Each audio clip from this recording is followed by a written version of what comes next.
예배, 캠퍼스 예배와 모임에 대해서 이렇게 선택하고 오셨는데요.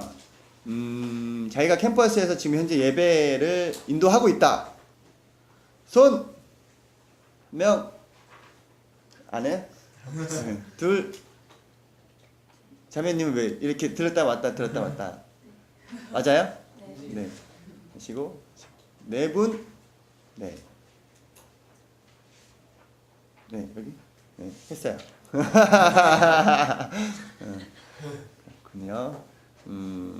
나머지 분들은 찬양과 예배에 관심이 있어서 오신 건가요? 아니면 그냥 오신 건가요? 이게 제일 많이 남았나요, 마지막에? 네? 그래서 오신 건가요? 네. 뭐, 어쨌든 상관없습니다. 하나님을 믿는 백성들, 하나님 택하신 백성들이라면 모두가 예배자이기 때문에 예배에 대해서 함께 나누는 좋은 시간이 될 것 같고요. 어떤 식으로 방향을 잡아서 해야 될까라는 고민이 있어서 예배 인도를 하시는 분이 몇 명인지 한번 파악을 해 본 거고요.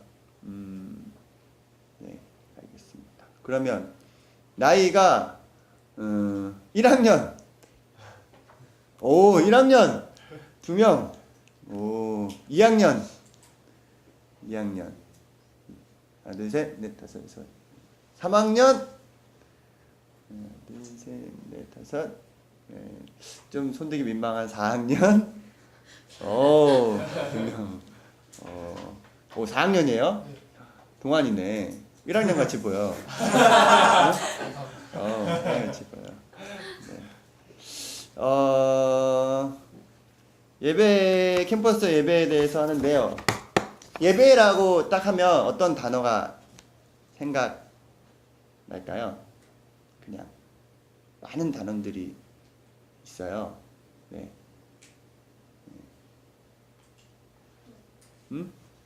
기도. 네, 좋아요. 또 찬양. 엎드리는 것. 오. 네. 또 말씀. 또 뭐 있을까요? 은혜. 네, 좋아요. 수많은 단어가 나올 수 있는데 또 경배. 성전. 네. 이따 강의 때 다 나올 얘기들입니다. 좋아요. 또 많죠. 네, 그 많은 단어들이 가장 하나님의 백성과 밀접한 것이 예배가 아닐까, 그죠? 매주 예배 드려야 되고 또 우리는 캠퍼스에서 예배 드려야 되고 예배에 대해서 제가 주어진 시간이 9시 40분까지 강의를 하고 그 다음에 11시 5분 10분까지 네, 많이 가져갔어요. 11시 10분까지 질문을 받고 내려보내라고 했으니까 해보죠. 뭐 제가 솔직하게 얘기한다면 저는 그렇게 유능한 강사는 아닙니다. 예배 인도는 많이 해봤지만 강의를 많이 해보진 않았어요. 그래서 글쎄 여러분들이 기대한 것만큼 제가 채워줄 수 있을지, 기대한 것보다 못 미칠지는 모르겠지만 아무튼 열심히 일단 해보도록 할게요. 일단 강의이기 때문에 약간 딱딱할 수도 있지만 주어진 제가 만들어 놓은 강의안에 따라서 예배에 대해서 한번 생각해 보도록 하겠습니다. 먼저 예배에 대한 가장 개괄적인 예배의 어원, 예배란 무엇일까? 그 말의 뜻은 예배라는 우리 말의 뜻은 사전에 보면 신을 숭배하면서 그 대상을 경배하는 행위 및 그 양식이라고 정의되어 있대요. 네, 펜도 있으시고 성경책 혹시 안 가져오셨나요? 성경책 없으면 요즘에 더 어플이 있으니까 어플도 준비하셔도 되고. 네. 신을 숭배하면서 그 대상을 경배하는 행위 및 그 양식이라고 정의되어 있는데요. 이거는 기독교적인 그건 아니죠. 신을 하나님으로 바꾸고 숭배라는 단어는 우리 기독교에서는 잘 쓰지 않는데 그러면 성경에 있는 예배는 어떤 단어일까? 보겠습니다. 강의 안에 보면 첫 번째 히브리어에 두 가지 단어가 있는데 아바드란 단어와 샤하라는 단어가 있는데요. 아바드라는 이 말은 봉사하다, 섬기다라는 의미를 가지고 있대요. 봉사하다, 섬기다. 영어로 예배를 워십 서비스라고 하거든요. 왜 서비스가 붙을까 전 되게 궁금했었어요. 근데 봉사하다, 섬기다라는 의미에서 워십 서비스가 된 것이 아닐까 되고요. 그래서 샤하로 다시 또 가보면 샤하는 아까 진규가 얘기했나? 자신을 엎드리는 것, 굴복하는 것이라는 단어의 뜻을 가지고 있대요. 그래서 뭐 머리 숙여 경배하였다, 뭐 이런 거, 하나님께 엎드려 절하다, 이런 거, 이런 뜻을 가지고 있는 것. 샤하는 우리가 흔히 생각하는 하나님께 대한 경배, 그런 거고, 아바드는 예배의 어떤 형식, 봉사, 섬김, 그런 뜻을 가지고 있대요. 그래서 신약에서도 이것이 이제 동일하게 아바드랑 비슷한 의미는 두 번째 레이투르기아가 되고요. 그 다음에 샤하랑 비슷한 의미는 프로스키네오라는 단어가 있대요.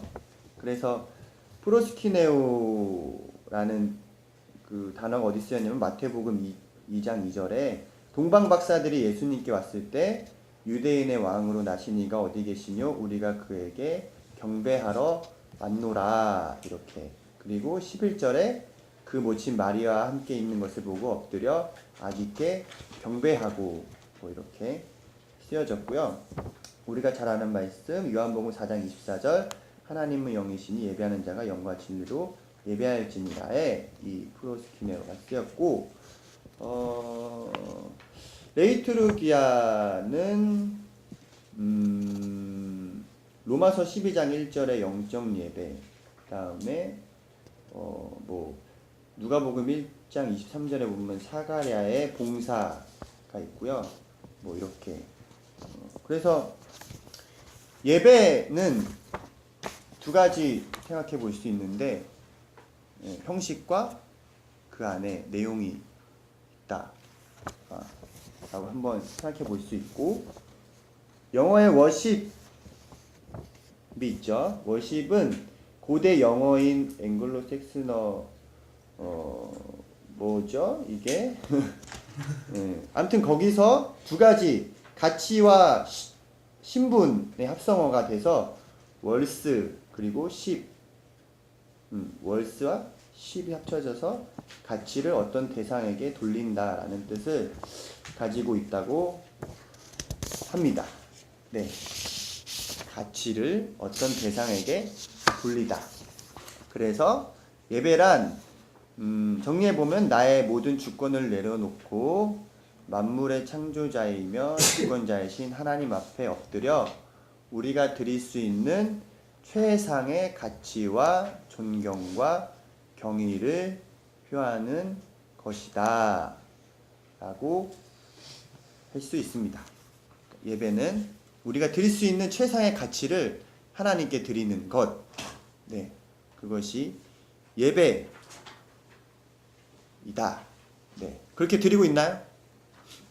그냥 우리는 매주 가서 드려야 하니까 앉아서 목사님이 인도하시는 대로, 또 찬양팀이 인도하는 대로 따라서 예배를 드리고 있지 않나 라는 생각이 들고, 할 내용이 많기 때문에 빨리빨리 넘어가 볼게요. 예배의 역사에 대해서 한번 쭉 보겠습니다. 깊게 가지 않고요, 그냥 성경의 흐름대로 한번 생각해 보는데요. 구약시대 첫 번째 예배에서 첫 번째 인류의 초창기는 누구 생각하면 되냐면 가인과 아벨 있죠. 네, 가인과 아벨. 인류의 초창기 가인과 아벨 때부터 예배가 시작되었다. 그래서 에덴 동산에서 창조주하고 우리 하나님하고 대화하고 관계를 맺고 그렇게 그 동산에서 행복하게 살았던 인간이 죄를 짓고 에덴에서 쫓겨나면서 이제 하나님을 멀리 떠난 존재가 되었죠. 그래서 하나님과 교통하고 교제할 수 있는 것은 예배로 하나님께서 그 길을 열어주셔서 교제할 수 있게 되었다라는 것이고요. 두 번째 족장시대 예배는 아브라함을 생각하면 됩니다. 아브라함. 네, 아브라함 아시죠? 네. 아브라함이 가족과 함께 이동할 때마다 제단을 쌓고 하나님께 예배 드리는 일을 했어요. 네. 그래서 덕분이 들어갔어요. 여기 소리. 되게 아브라함을 생각하면 되고요. 세 번째 율법 시대 예배는 모세를 생각하면 됩니다. 모세. 하나님이 광야에서 시내산에 가서 십계명을 주시고 그 다음에 예배를 위한 어떤 규례들 그리고 어떻게 드려야 하는지에 대한 그런 규정을 이제 이스라엘 민족에게 이렇게 알려주셨거든요. 그때부터 뭔가 예배가 좀 더 형식이 좀 완성되고 그렇게 하나님 앞에 드릴 수 있는 시기가 되었다. 그리고 이때는 성막에서 예배를 드렸습니다. 예, 그냥 들어보세요. 이렇게 잘 이해가 안 가도 성막이 뭔지 나중에 성막을 또 막 하려면 너무 이렇게 또 깊게 들어가니까 일단은 오늘은 가볍게 우리가 이렇게 한번 예배에 대해서 생각해 보고요. 그래서 성막은 하나님의 현존, 하나님께서 임하시는 것을 강조하는 것이고, 네, 그 다음에 아까 얘기했던 것처럼 십계명을 주셨는데 하나님과의 언약을 끊임없이 기억하게 할 수 있는 곳이고, 그 다음에 이스라엘 민족을 택하셨잖아요. 그래서 이스라엘 민족과 주변 이방 민족으로부터 문화와 예배를 분리시켰던 선택받은 백성에게 오로지 예배받기 원하셨던 하나님의 마음을 알 수 있습니다. 네 번째는 뭐라고 썼나? 성전시대의 예배. 성전시대의 예배를 다윗 생각하면 됩니다. 다윗과 솔로몬. 광야에서 회막이 세워지고 제사가 몇백 년 이렇게 시행됐었어요. 그리고 이제 이스라엘 민족에게 왕이 생기고 다윗이 이제 성전을 건축하는 소원을 가지게 됐죠. 그래서 다윗 시대의 예배의 규모는 대단히 컸고요. 솔로몬의 성전이 건축된 후에는 더 장엄하고 큰 예배가 드려졌고, 이때 중요했던 거 찬양대가 역할이 대단히 컸다고 그래요. 그래서 악기와 음악을 통한 예배가 강조되고 법궤가 이제 성전 안에 고정으로 이제 안치가 되면서 성전 예배가 이루어졌습니다. 그래서 성전 예배는 첫째로 야훼 중심의 예배가 되고 국가 법률의 중심지. 우리나라는 이렇게 분리가 되었지만 이 시대에는 국가의 법률까지도 그 성전에서 중심이 되었던 거고, 그 다음에 절기마다 국가적으로 종교 행사를 위해서 모이는 장소로 성전이 사용되었습니다. 시간이 흘러서 이스라엘이 분열되고 다섯 번째 포로 시절이 됐어요. 이스라엘이 이제 또 하나님을 멀리 떠나기 시작했습니다. 그래서 나라를 잃어버리고 포로가 됐죠. 바벨론의 포로가 되고, 그래서 성전들이 다 파괴되었고 예배 중심지로부터 멀리 떨어져서 이스라엘 민족이 이제 회당이라는 곳에서 예배를 드리게 됩니다. 그래서 포로 시절의 예배는 회당에서 드려지고요. 회당 예배의 주된 목적은 백성들로 하여금 율법을 읽고 해설하는 내용이었고 율법을 낭독하는 것이 주된 활동이었다. 이때는 이제 많이 예배 형식을 잃어버렸어요. 그래서 예배에 어떤 의식도 없고 또 하나님께 드려졌던 제물, 동물을 바치는 것도 약해졌고 제사장도 없었고 제도도 없었다. 그래서 그렇게 회당에서 예배를 드리다가 이제 신약 시대로 넘어오게 됩니다. 두 번째 초대교회. 초대교회에 이제 예수님이 오셔서 승천하시고 초대교회로 모였는데요. 이때 네 가지 특징이 있습니다. 초대교회는 첫 번째는 얼마 동안은 그리스도인들이 유대인과 함께 회당에서 같이 예배를 드렸다. 유대교와 우리 기독교가 또 다른 거 아시죠? 유대교는 하나님만을 믿고 기독교는 예수 그리스도를 까지도 인정하고 믿는. 그래서 그 초대교회 예수님 시절에는 엄청 많이 싸웠어요. 유대교 사람들하고 오직 하나님만 경배해야 되고, 그래서 예수님을 하나님의 아들로 인정하지 않아서 유대인들이 예수님을 십자가에 못 박아 죽였죠. 그렇게. 근데 회당에서 어쩔 수 없이 예배를 드리기 때문에 그리스도인들과 유대인들이 회당에서 같이 예배를 얼마간은 드렸다. 그리고 두 번째는 아가페 혹은 애찬이라고 하는 공동 식사를 자주 나누었고요. 애찬 공동 식사를 나누었고, 세 번째는 예수님이 최후의 만찬 석상에서 말씀하신 명령에 따라서 성만찬을 기념했다. 지금 우리가 교회에서 드리고 있는 성찬을 기념하였다. 그리고 넷째로 특별한 은사의 체험으로 예언과 방언이 모임 속에서 이루어졌다. 예수님이 가시고 난 후에 성령께서 오셔서 성령님의 시대가 열렸죠. 그래서 예언과 방언이 모임 속에서 이루어지고 성령께서 주관하시는 예배 시대가 열리게 되었습니다. 그리고 나서 또 시대가 많이 흘렀어요. 그리고 이제 중세 시대 교회는 로마 가톨릭, 지금의 성당을 생각하시면 돼요. 성당. 그래서 외적인 형식과 어떤 예식, 그런 것을 강조했고요. 성당은 미사죠, 미사.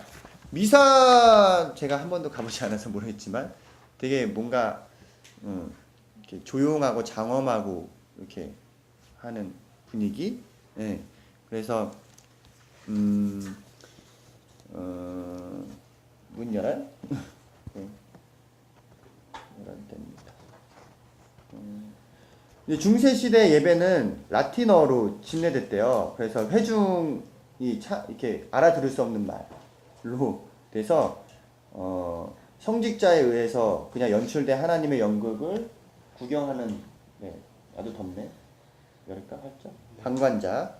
방관자가 됐대요. 방관자. 방관자가 되고 말씀을 그냥 읽는 그러한 예배. 그때 성경은 지금처럼 이렇게 번역이 되지 않아서 일반 사람들은 성경을 읽을 수가 없었거든요. 성경의 내용도 몰랐고 그냥 여기서 이렇게 신부님들이 읽어주시는 그 내용만 듣고 성경은 저런 내용이구나 라는 걸 그렇게 그냥 예배를 통해서 알았던 시대. 그리고 나서 이제 종교개혁이 일어났죠. 종교개혁이 일어나면서 말씀 중심의 예배로 변환되었고, 만인 제사장주의가 이제 열려서 일반 평신도의 적극적이고 능동적인 예배 참여가 열리게 되었습니다. 빠르게 넘어갔습니다. 왜냐하면 딱딱한 내용이라 힘든 내용인데 여기서 몇 가지 지금 제가 언급한 단어들만 여러분들이 적어놓고 가져가셔도 큰 도움이 될 것 같아요.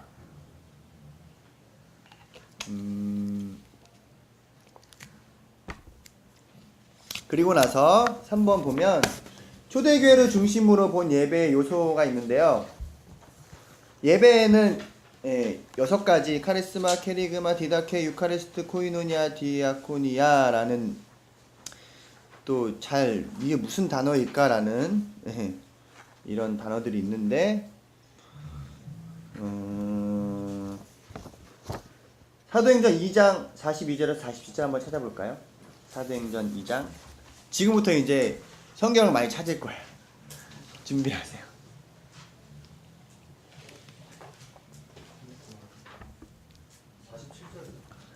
2장 42절에서 47절 사도행전 2장 42절에서 많이 42절 2장 42절 맞아요? 틀려요? 맞죠? 그들이 시작하는 거 맞죠? 저희가 네. 이것도 옛날 버전인가 보다. 또 새로운 버전으로 읽어야지. 사도행전 2장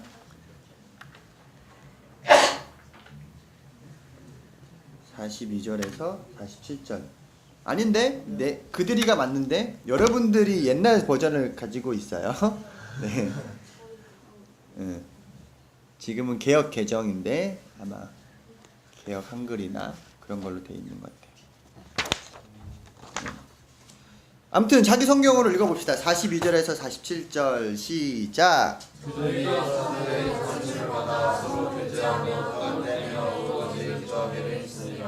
사람마다 두려워하는데 서술로 인하여 기사와 표적이 많이 나타나니 믿는 사람이 다 함께 있어 모든 물건을 서로 동료하고 또 제사와 소유를 팔아 각 사람의 필요를 따라 나눠주며 나눠가고 한같이 하여 손에 물기를 쓰고 집에서 어떤 때면 기쁨과 신선한 마음으로 음식을 먹고 하나님을 찬양하여 또 백성에게 청송하더니 주께서 구원받은 사람을 날마다 거하게 하시니라. 아멘. 네.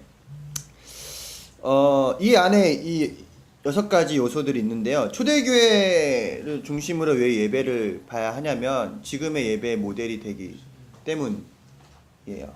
네. 지금의 예배 모델.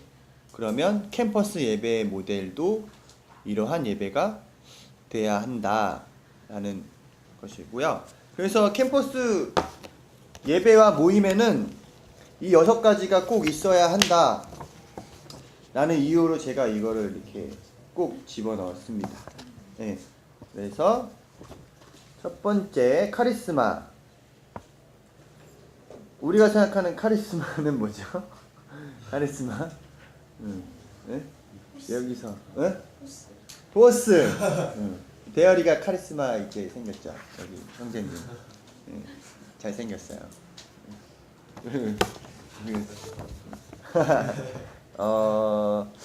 카리스마 예배에서 카리스마적인 요소는 뭐냐면 성령의 직접적인 역사하심이에요.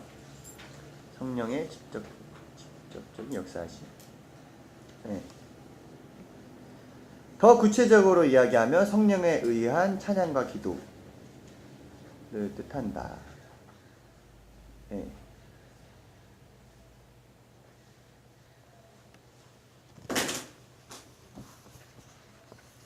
그래서 성령님은 초기 신자들의 입을 열어서 찬양의 중심 주제인 예수 그리스도 안에서 찬양하고 기도하게 하셨다. 네. 그래서 초대교회에서는 집이나 성전에 모여서 이렇게 함께 예배를 드렸는데 성령의 직접적인 영감 안에서 예수 그리스도를 통한 하나님의 구원 활동, 구속 활동을 기억하면서 그리스도 중심적으로 찬양하고 기도했다. 네, 성령의 직접적인 역사하심이 있는 것이 예배의 카리스마적인 요소이다. 우리의 캠퍼스 예배에서도 그러한 요소가 있어야 한다 하는 거죠. 두 번째 케리그마는 뭐냐면요. 말씀입니다. 말씀. 네, 말씀. 그 초대교회 때는 회당에서 예배를 드렸다고 그랬잖아요. 그래서 예배 주 요소는 율법의 낭독과 강해인데, 그래서 성경의 낭독 그리고 설교를 했다라는 것이고요. 네, 오늘날에도 가장 중요한 위치를 말씀이 차지하고 있죠. 네.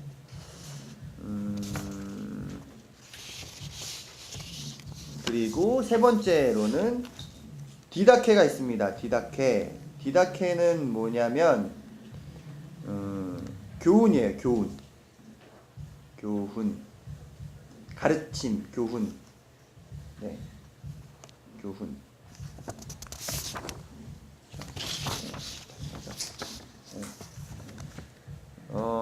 예수님과 사도들을 통해서 가르침이 이제 초대교회에 있었고, 그리스도인이 가져야 할 어떤 사명감과 또 어떤 소명들을 고취시켜주는 역할을 했다라고 생각이 되죠. 교훈들. 그리고 네 번째는 유카리스트는 뭐냐면 성만찬이에요. 성만찬.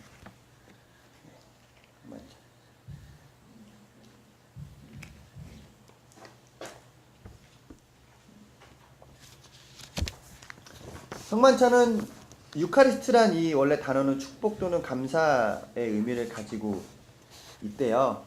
근데 이제 마태복음 26장 27절에 떡을 가지사 축복하시고 떡을 가지사 예수님 말씀하셨죠. 떡을 가지사 축복하시고 그리고 잔을 가지사 살해하시고 라는 이 두 가지 떡과 포도주. 지금 우리 현재 예배에서는 하고 있지만 캠퍼스는 이런 것이 있다라고만 생각하고 할 수도 있겠지만 그런 의미가 있다. 성만찬 예수님의 몸과 피를 기념하는 항상 예배가 돼야 한다라는 그런 의미로 생각하시면 되고, 코이노니아는 알고 있을 수도 있는데 교제입니다. 교제.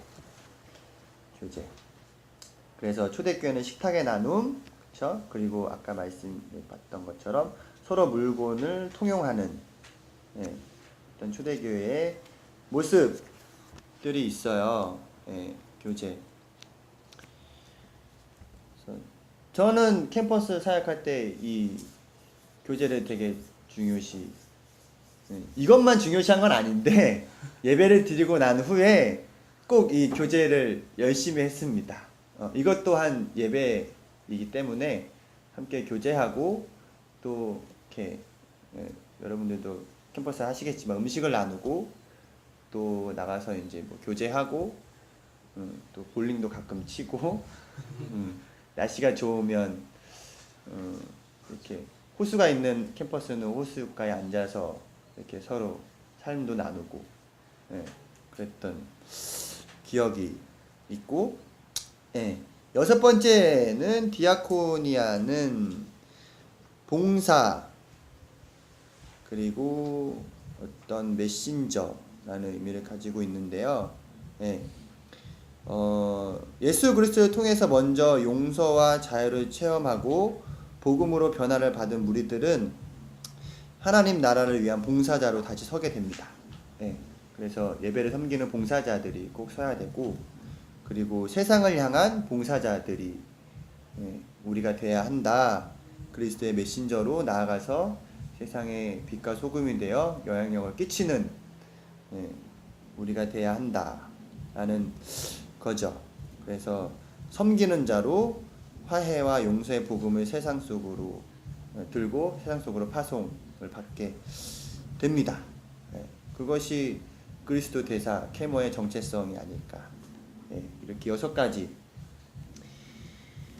초대교회를 중심으로 본 예배 요소들이 있습니다.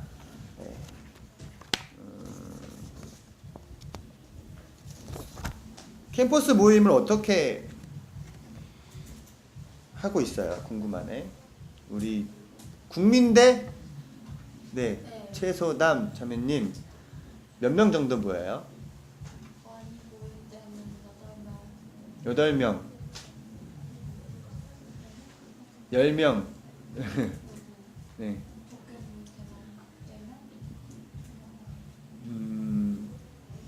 예배로 드려지죠. 정기 모임은 항상 간사님이 말씀 전하시고 누구시죠? 국민의 간사님. 김지원 간사님. 누구? 김지원 원래 푸니마션. 아, 네. 전사님. 네. 김지원 전사님. 원래는 없었어요, 그러면 간사님은? 네, 지금 고도환 간사님이. 아, 고도환 간사님. 왜 지금 하는데 옆에서 왜 이렇게 웃어요? 지금 하는데 바쁘셔서 네. 네, 보고 싶군요. 간사님이. 네. 네. 고도환 간사님께 한번 연락해야 되겠네. 캐머들이 애타게 찾고 있다고. 네. 알겠습니다. 그렇구나. 그리고 또 한양캠. 여기 한양캠 이렇게 모여 있네요. 네. 한양캠 몇 명 정도 모여서 예배를 드리죠? 10명. 10명. 오. 10명에서 12명. 생각보다 다들 이렇게 많네요. 12명. 부흥하는 캠들인가 봐. 네. 예배로 계속 드리 정기 모임은 예배로 되어지고 있고. 귀여워. 갑자기 뭐. 귀여워요. 네. 그렇구나. 그리고 한양캠은 최근에 확 이렇게 부흥한 걸로 알고 있는데, 그죠? 초신자들이 많아요. 네, 골고루. 골고루. 네. 그러면 그렇구나. 저는 2년 전까지 캠 전임 간사였고 간사로 경희대 국제 캠퍼스 수원에 있어요. 그리고 그 용인에 있는 외대도 했고, 그 전년도에는 성균관 율전 수원에 있는, 네, 다 먼 곳만 나한테 이렇게 보내가지고 우리 집은 부천인데 용인과 수원을 제가 이렇게 누볐어요. 아무튼 기억이 새록새록 납니다. 그때 우리 캠퍼스는 한 3명, 4명 이렇게 모였고, 그래도 예배의 은혜가 있었던 것 같은데, 저만 은혜가 있었는지 우리 캐머들까지 은혜가 있었는지 모르겠네. 외대 애들이 온 것 같은데 여기에 안 왔어. 네. 이따가 만나가지고 한번 대면을 해야 되겠어. 네? 올 때 같이 왔었어요. 외대 친구들이랑. 형제. 알겠어요. 이따 한번 봐야 되겠어. 따로 조용한 곳으로 불러내서. 네. 자, 캠퍼스 예배의 모임의 중요성. 캠퍼스 예배와 모임의 중요성. 우리가 왜 캠퍼스에서 예배를 드려야 할까? 네. 고민 많이 했습니다.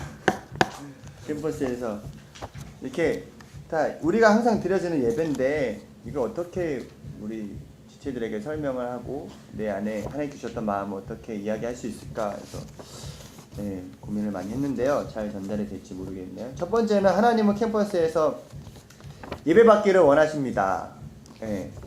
왜냐하면 쭉 설명해 볼까요?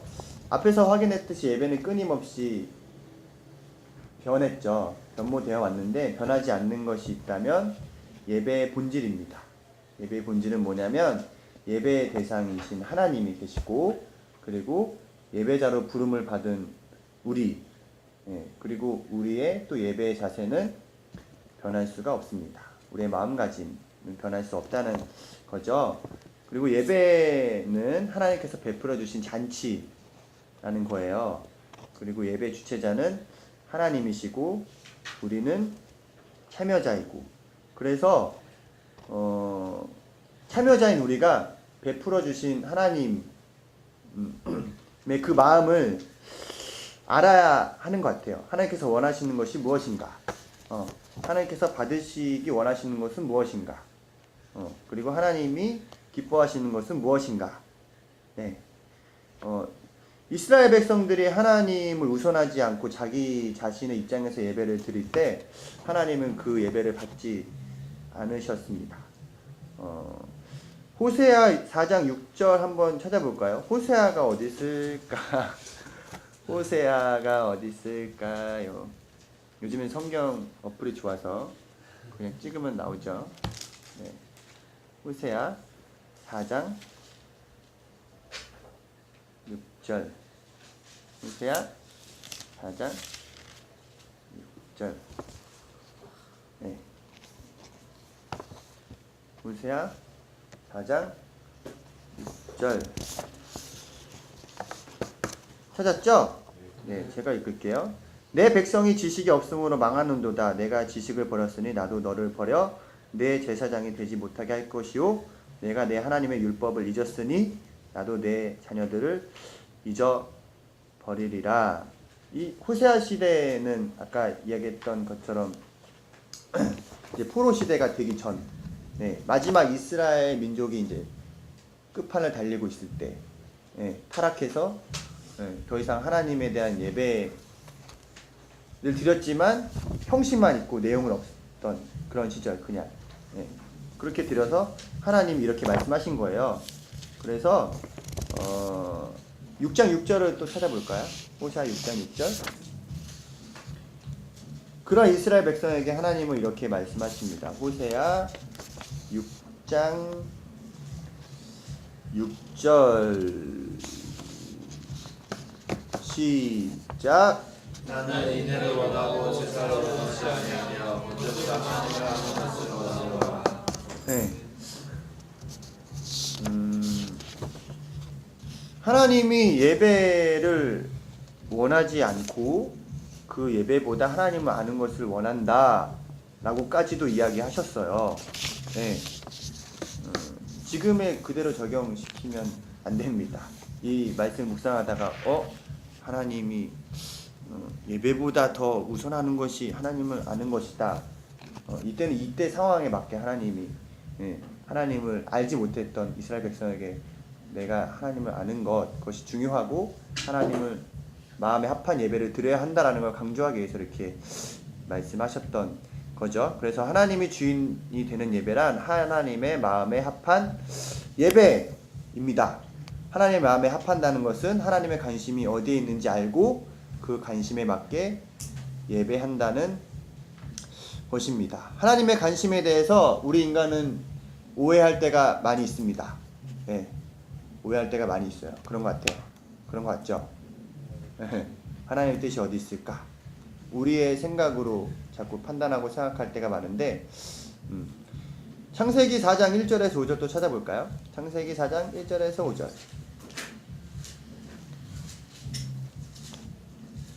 잘 아는 말씀입니다. 가인과 아벨의 제사.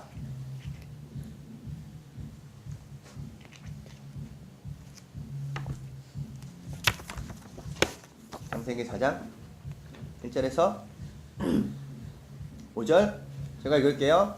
아담이 그의 아내 하와와 동침함에 하와가 임신하여 가인을 낳고 이르되 내가 야훼로 말미암아 등남하였다 하니라. 그가 또 가인의 아우 아벨을 낳았는데 아벨은 양치는 자였고 가인은 농사하는 자였더라.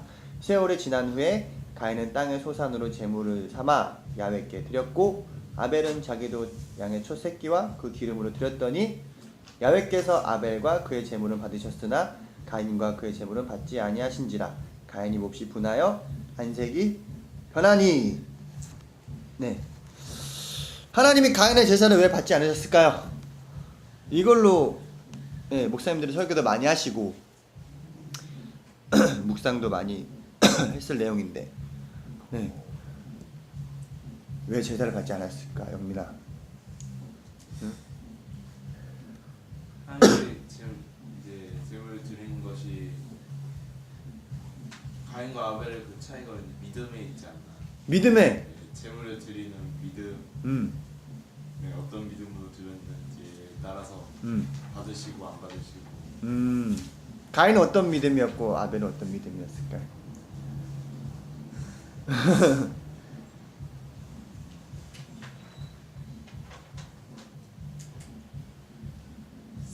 글쎄요. 네. 이거에 대해서 고민 안 해보셨어요? 많이 들었던 말씀인데. 우리 왜 받으시고 안 받았을까요?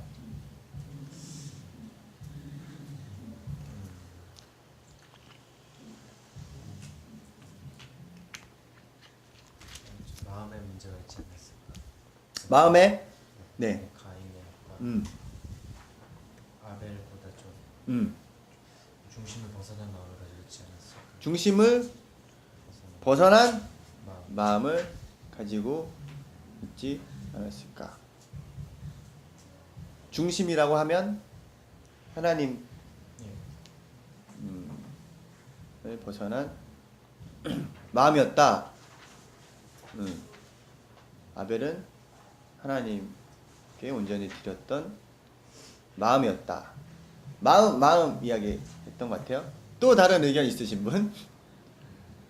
저는 네, 제가 누구한테 선물 주면은 네, 상대방이 고마워하지 않으면은 뭔가 좀 음. 스트레스가 있는데 되돌아보면은 조건을 달고 줬던 것 같아요. 그때는.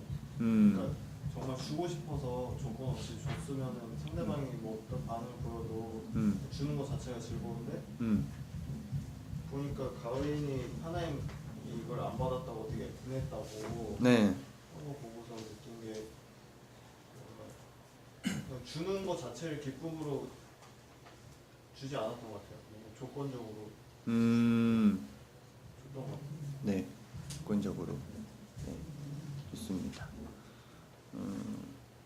다 맞는 얘기고 어디가요? 잠깐 갔다 와. 또 화장실 간 줄 알았더니 맞아요. 화장실 여기. 근데 좀 여자 방이라. 네, 네. 매너는 있어요. 매너가 있네. 생긴 거와 좀 다르네.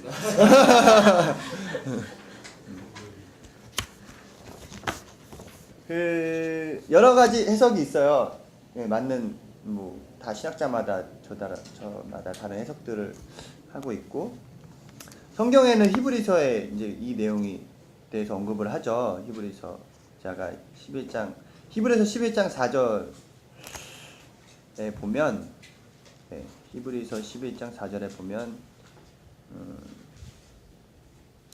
믿음으로 아벨은 가인보다 더 나은 제사를 하나님께 드림으로 의로운 자라 하시는 증거를 얻었으니 하나님이 그 예물에 대하여 증언하심이라. 그가 죽었으나 그 믿음으로써 지금도 말하느니라. 히브리서 기자는 믿음으로 가인보다 더 나은 제사를 하나님께 드렸다 라고 이야기를 하고 있죠. 그럼 그 믿음은 무엇일까? 무엇일까? 저는 이제 이런 여러 가지 해석 중에 이런 해석을 여러분들하고 같이 이야기하고 싶은데 다시 창세기 4장에 보면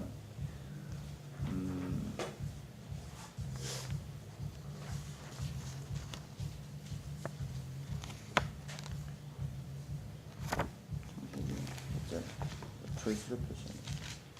창세기 4장 보면 4절부터 보면 아벨은 자기도 양의 첫 새끼와 그 기름을 드렸더니 야훼께서 아벨과 그의 제물은 받으셨으나 가인과 그의 제물은 5절까지 중간 그의 제물은 받지 아니하신지라 라고 나와 있는데요. 여기서 이야기할 때 아벨과 그의 제물, 그러니까 진규가 드렸어. 진규가 예물을 드렸는데 예배를 드렸는데 진규와 그의 제물, 그리고 인숙자매 딱 보여서 인숙자매와 그의 제물. 그러니까 그의 재물, 그가 드렸던 재물뿐만이 아니라 그 사람, 진규와 그의 재물, 인숙과 그의 재물, 아벨과 그의 재물, 가인과 그의 재물. 네. 그 사람이 어떤 사람이었다라는 것들을 받으셨던 것 같아요. 하나님이. 네. 그 사람, 온전한 그 사람에 대한 마음과 그가 살았던 삶과 네. 그가 하나님 앞에 어떻게 살았는지. 네. 그래서 보통 우리가 여러분들은 잘 이야기하셨는데 어떤 재물에 대해서 이야기하는 해석도 있거든요. 그래서 재물만이 제사의 연락 기준이 아니라 그 사람에 대한 평가 또한 그런 기준이 되고 그들이 어떠한 마음으로 여러분 잘 이야기하셨듯이 동기, 마음의 동기가 중요했던 것 같다. 네. 장황하게 이렇게 이야기한 건 네. 하나님께 올바른 동기로 예배를 드려야 하고 다시 아까 이야기로 돌아가서 하나님이 원하시는 것이 무엇인지 네. 네. 그것을 드려야 하는 것. 하나님이 원하셨던 건 그 사람에 대한 삶과 네. 그들의 마음 그리고 바라봄 어떤 것을 바라봤느냐 였던 것 같아요.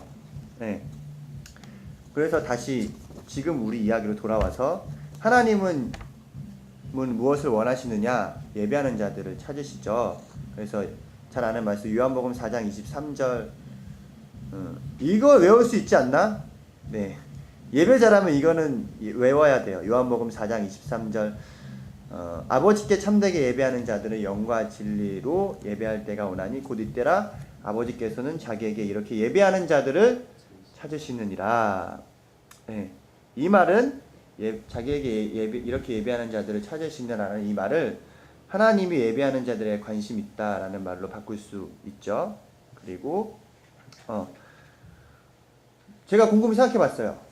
그리고 나서 하나님의 관심은 그러면 예배하는 자들에게만 있을까? 하나님의 관심은 예배하는 자들에게만 있을까? 근데 하나님의 또 다른 궁극적인 관심은 나를 포함한 모든 사람에게 있다 라는 거죠. 네. 하나님이 예배하는 자들, 이 땅을 바라보시면서 예배하는 자들을 찾으시는데 근데 이제 그것에도 관심이 있지만 더 궁극적인 관심은 이 모든 사람들 네, 들어오세요. 네, 있다. 왜냐하면 요한복음 3장 16절 잘 알죠? 하나님이 세상을 이처럼 사랑하사 독생자를 주셨으니 이를 그를 믿는 자마다 멸망하지 않고 영생을 얻게 하심이라. 하나님이 세상을 이처럼 사랑하사 하나님이 세상을 사랑하시거든요. 네. 예배하는 자들에게 관심이 있으시고 세상을 사랑하시는 하나님. 네. 독생자 아들을 왜 보내셨죠? 죽어가는 저 영혼들, 우리를 구원하시기 위해서, 모든 사람을 구원하시기 위해서 네, 보내셨죠. 그래서 저는 이런 결론에 이릅니다. 하나님은 세상을 사랑하셔서 모든 민족과 족속이 구원을 받고 그들이 경배하는 것을 원하신다 라는 거죠. 그래서 시편 22편, 27편 시편 22편, 27편 네, 이런 말씀이 있는데 여의도 순복음교회 다니는 지체들은 월드미션이 이 말씀을 많이 이야기하는 걸 들었을 거예요. 시편 22편 27절 보면 땅의 모든 끝이 야훼를 기억하고 돌아오며 모든 나라의 모든 족속이 주의 앞에 예배하리니 라는 말씀이 있습니다. 그래서 모든 나라 그리고 모든 족속이 예배하는 것을 원하시는 하나님은 이 땅 어디서나 예배가 드려지기를 원하신다는 거죠. 그래서 우리 그리스도의 대사로서 캠퍼스에 있는 이유는 여러 가지가 있지만 그 중에 중요한 이유 한 가지는 하나님을 예배하기 위해서 부르심을 받았다라는 것이고 이 땅 온 구석구석에서 예배받기를 원하시는 하나님은 캠퍼스에서 당연히 예배를 받기 원하신다. 그리고 더 나아가서 우리를 통해서 또 그 예배를 통해서 더 많은 사람이 구원을 받고 그 대학 캠퍼스에 있는 모든 영혼이 하나님을 예배하는 것을 원하신다 라는 것이죠. 네. 두 번째, 하나님은 하나님의 나라가 캠퍼스에 임하시는 것을 원하십니다. 네. 하나님의 세상을 사랑하는 이유는 하나님이 직접 이 모든 세상을 지으셨기 때문입니다. 자기가 만든 것은 사랑스럽죠. 네. 제가 결혼을 2년 전에 했는데 아직은 아기가 없어요. 근데 제가 아기들을 되게 싫어하거든요. 생긴 것과 다르게 대화가 통해야지. 너무 애기들은 자기 주장만 하잖아. 내가 조카들이라고 많이 놀아봤는데 한 번 놀면 끝이 없어. 계속 똑같은 걸 막 요구 1시간이고 2시간이고 한 번 이렇게 들어주면 계속 들어달라고 하고 지쳐요. 네, 그래서 애기들을 별로 안 좋아했어요. 근데 이제 우리 와이프 오빠가 있는데 거기는 한 4년 전에 결혼했거든요. 근데 이제 그 애기는 진짜 갓난 애기 때부터 이제 되게 친밀하게 계속 많이 봤어요. 많이 자주 놀러 갔거든. 왜냐면 초원 아파트에 그 당시 살아가지고 지금은 딴 데로 이사 갔는데 심심하면 가서 이제 놀러 가서 이제 애기들을 보고 그러니까 너무 친해진 거야. 그 놀아주는 것도 좀 재밌어지더라고요. 그리고 이렇게 애기를 안는 것도 내가 되게 잘 안을 수 있어. 안정되게. 되게 남자들 이거 되게 불안해하고 못 안거든. 근데 애기들을 많이 보다 보니까 잘 볼 수 있게 되더라고요. 근데 이제 아직 애기가 없는데 지금의 마음에서는 내가 우리 아기가 생기면 그 조카보다 더 예쁘고 더 애기를 잘 볼 수 있겠다라는 마음이 있는데 기도 중이에요. 빨리 아기가 생기면 좋을 것 같은데 여러분 생각나시면 공성보 전사님이 예쁜 아가가 생길 수 있도록 그리고 나중에 이제 또 캠핑에 이렇게 또 놀러 오면 아기들 데리고 와가지고 같이 예배도 드리고 아무튼 그렇게 나를 닮은 아이는 엄청 사랑스럽겠죠. 하나님은 지으신 모든 만물을 얼마나 사랑스럽게 바라보셨을까. 그런데 그것을 이제 뺏겼어요. 사단에게.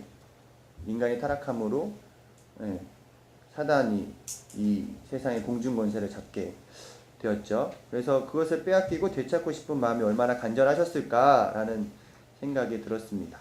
그래서 지금 이 세대는 하나님의 통치하심 아래 있지만 일시적으로 세상의 주권이 사단에게 넘어가 있는 시대고 예수님이 다시 이 땅에 재림하셨을 때 이 세상은 다시 회복되어집니다.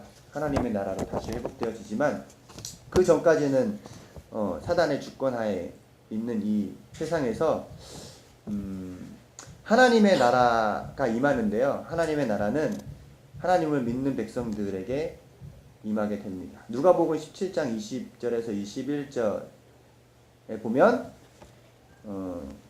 바리새인들이 하나님 예수 그리스도께 묻죠. 하나님의 나라가 어느 때 임하니까 이렇게 물었는데 예수님이 대답하여 이르시되 하나님의 나라는 볼 수 있게 임하는 것이 아니요 또 여기 있다 저기 있다고도 못하리니 하나님의 나라는 너희 안에 있느니라 라고 말씀하셨습니다. 하나님의 나라는 하나님이 통치하시는 영역을 나타내고 있고요. 그래서 우리가 하나님의 나라의 백성으로서 시민권을 가지고 있기 때문에 사단은 우리를 통제하지 못합니다. 사단이 감히 우리를 통제하지 못해요. 가끔 뉴스에 보면 탈북자들이 목숨을 걸고 중국 대사관에 이렇게 담을 넘어가잖아요. 중국 공안은 이렇게 넘어가는 탈북자들을 막 끌어내리고 잡아가고 십니다. 그래서 우리가 캠퍼스에서 예배해야 하는 이유가 바로 이것이 아닐까. 사단에게 빼앗겼던 그곳을 다시 되찾을 때 하나님은 얼마나 기뻐하실까 생각해 보셨으면 좋겠습니다. 이것이 두 번째 우리가 캠퍼스에서 예배하는 이유였고요. 세 번째, 하나님은 예배를 통해서 우리가 우리 개개인이 꿈꾸기를 원하신다라는 거죠. 하나님은 다시 사람은 누구나 자신이 가지고 있는 신분과 지위가 있습니다. 신분과 지위가 있어요. 예전에는 우리 조선시대에는 계급이 있었고 그러나 지금 오늘날 현대사회는 평등한 사회가 됐죠. 세상에서 살아가고 있지만 하나님의 나라의 백성으로 살아가는 우리 또한 또 다른 신분을 가지고 있습니다. 베드로전서 2장 9절, 네, 계속해서 잘 아는 말씀이니까 찾지 않고 계속 이야기해 볼게요. 그러나 너희는 택하신 족속의 왕 같은 제사장들이요 거룩한 나라요 그의 소유가 된 백성이니, 네, 라고 나와 있습니다. 그리고 캐머로서 여러분이 부르심을 받았죠. 그래서 특별한 신분과 지위를 가지고 있습니다. 그리스도의 대사, 그리스도의 대사. 저는 그리스도의 대사라는 이 말을 들으면 아직도 가슴이 뛰는 것 같아요. 네. 지금은 여도 순복음교회에서 전도사로 있지만 캠퍼스에서 그리스도의 대사로서 캠퍼스를 막 누비고 전도하고 예배하고 했던 그 시절을 생각하면 지금도 가슴이 뛰고 그때로 계속 돌아가고 싶은 마음들이 많고, 네. 아무튼 있어요. 그리고 캠퍼스 안에서도 여러 캠퍼스 선교단체가 있어요. CCC도 있고 YM도 있고 뭐 또 여러 가지 있죠. 네. 같은 복음을 전하는데 여러 가지의 모양의 선교단체가 있습니다.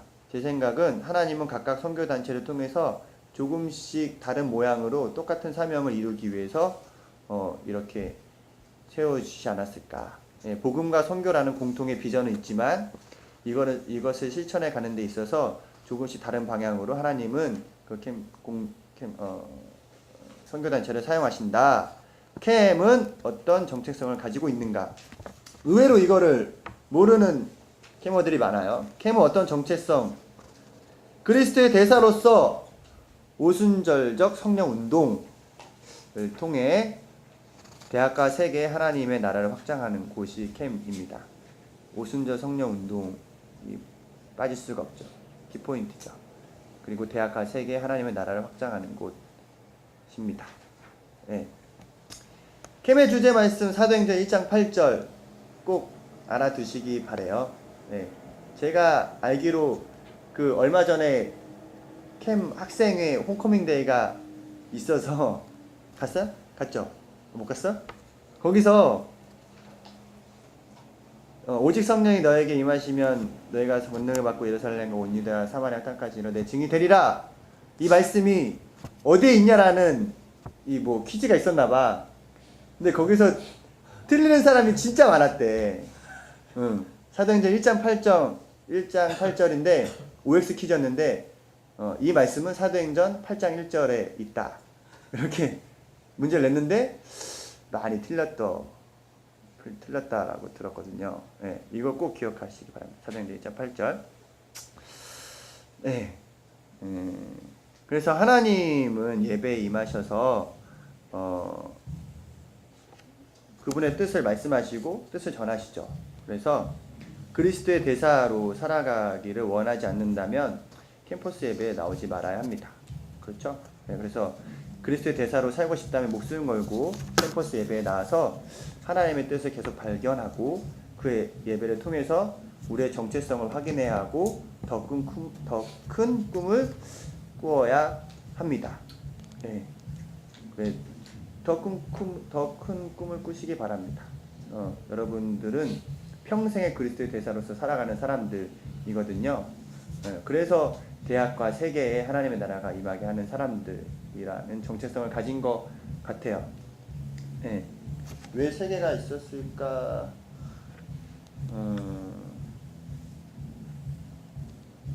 중요한 전화인데 안 받겠습니다.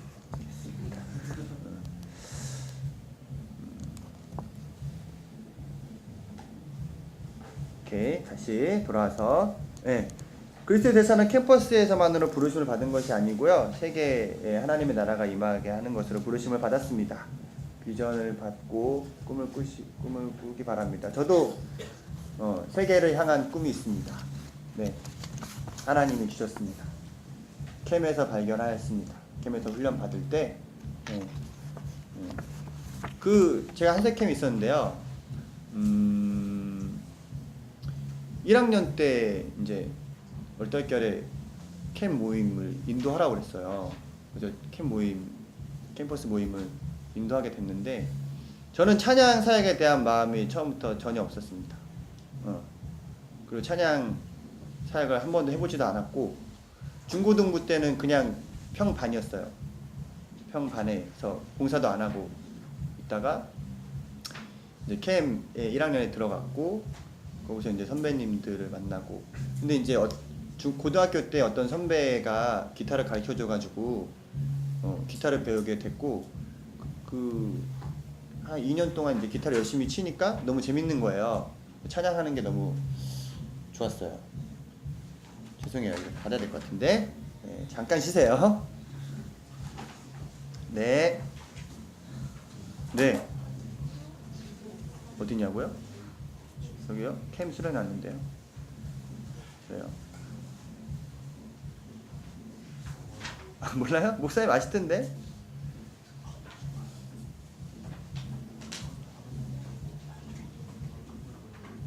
아, 네, 네네.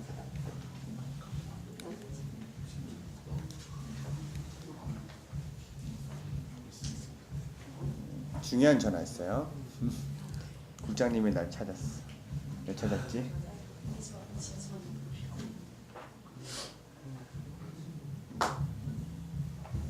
네, 저요. 네.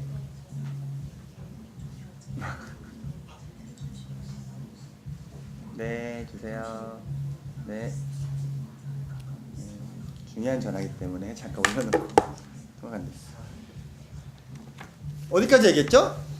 아, 그래서 이제 한세캠을 딱 들어갔어요. 그것도 이제 나를 가르쳐준 그 형이 먼저 한 학년 선배였는데 산호캠에 먼저 갔었거든요. 그래서 너 대학교 가면 캠에 가라. 그래가지고 이제 캠에 들어갔죠. 갔더니 이제 그 당시 한세캠은 한 30명 막 이렇게 모였어요. 정기 모임 때 다 모이면 한 40명 이상 막 장난 아니었어. 그랬던 기억이 있는데요. 못 모르고 이렇게 나는 이제 기타 치니까 선배들도 막 쉬는 시간에 이제 이렇게 공강 시간에 가보면 맨날 이렇게 기타 치고 이렇게 노래를 부르고 있는 거야. 나도 이제 조금 이제 기타 치지 않을까 같이 이제 이렇게 옆에서 부르고 했는데 그 당시 간사님이 나보고 이제 1학기 때 이제 너무 어리니까 2학기 때 이제 나보고 찬양 인도를 막 하라는 거예요. 그래서 찬양 인도를 했죠. 진짜 못 모르고 막 했어요. 못 모르고 어떻게 했는지 기억도 안 나. 그때는 기억도 안 나. 이렇게 캠퍼스에서 찬양 인도를 이렇게 시작하게 됐고 그러고 나서 이제 대학교 2학년 때 월드미션을 이제 가게 됐어요. 월드미션 타교에 있는 지체들은 혹시 모르시는데 여의도 순복음교회에서 이제 해외로 단기 선교를 나가는 거거든요. 여름 방학 때. 그래서 이제 카자흐스탄을 가게 됐는데 그 팀 안에서 내가 또 기타를 친다는 이유만으로 예배 인도자가 됐어. 그래서 갔어요. 막 찬양을 준비해서 막 카자흐스탄이니까 러시아 말을 하거든요. 러시아 찬양을 막 준비해서 이제 갔는데 막상 딱 가서 보니까 그 주일 예배가 있고 수예배가 있고 뭐 철예배가 있는데 네, 죄송해요. 네. 네.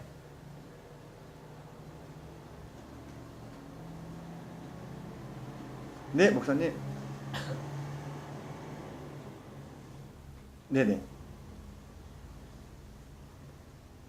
그런데요, 지금 저희가 한국에서 가는 인원이 9명이고, 거기 신학생이 1명에서 10명이잖아요.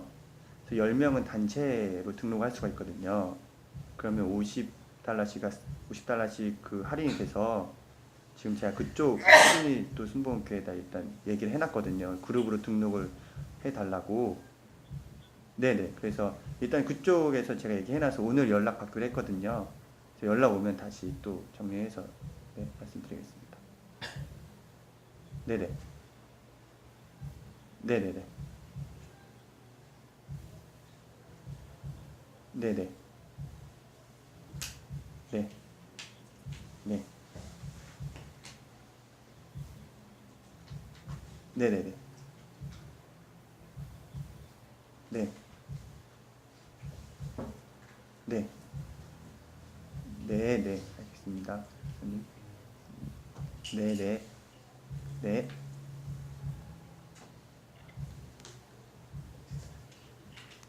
여러분들이 어제 보셨던 김강동 목사님. 어디까지 얘기했죠? 성교를 갔어요. 갑자기 찬양 인도를 그 막 러시아 카자흐스탄 사람 앉혀놓고 막 하라는 거야. 그 예배 때. 나는 이제 그런 예배 때 찬양 인도를 한 번도 안 해봤었죠. 그냥 캠퍼스에서 이런 모임에서 그냥 이렇게 기타 하나 들고 그냥 이렇게 기도 인도하는 식으로 해봤던 게 전부였고. 근데 이제 막상 거기서 하려니까 너무 떨리고 막 멘붕이 왔죠. 이제 하라고 하니까 어쩔 수 없이 이제 했는데, 다행히 이제 옆에 이제 통역하시는 전사님이 계셔서 이제 내가 얘기하는 거 통역해 주시고, 그다음에 러시아 말로 준비했던 찬양이 있으니까 이제 그거를 이제 해서 막 이렇게 하는데,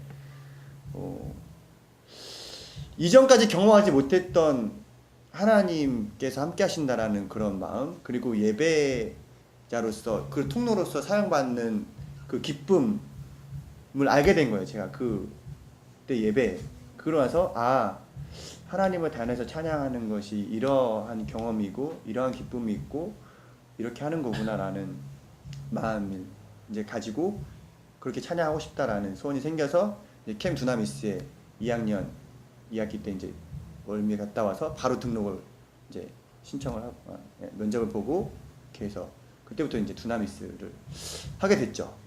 네, 그렇게 하게 되고, 그러면서 이제 점점점 하나님께서 막 놀랍도록 나의 길을 막 이렇게 열어주셨어요. 그래서 진짜 생각지도 않게 이제 두나미스에서 있고 군대 갔다 오고 다시 복귀해서 열심히 하다 보니까 뭐 606 성에 연합찬양팀으로 막 서게 되고, 그 다음에 또 열심히 하다 보니까 또 교회에서 불러주셔서 우부 예배 찬양도 하게 되고, 뭐 그렇게 내가 계획하지 않았던 막 길들이 계속 열리게 되면서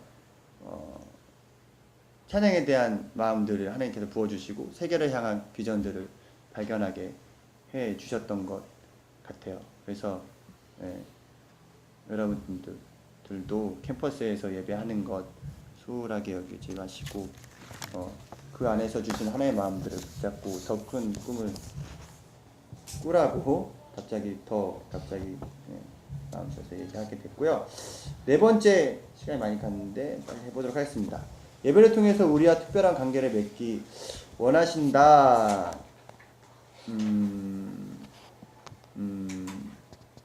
빨리빨리 넘어가 볼게요. 예배는 잘 알듯이 하나님과의 만남이 있는 소통의 장이잖아요.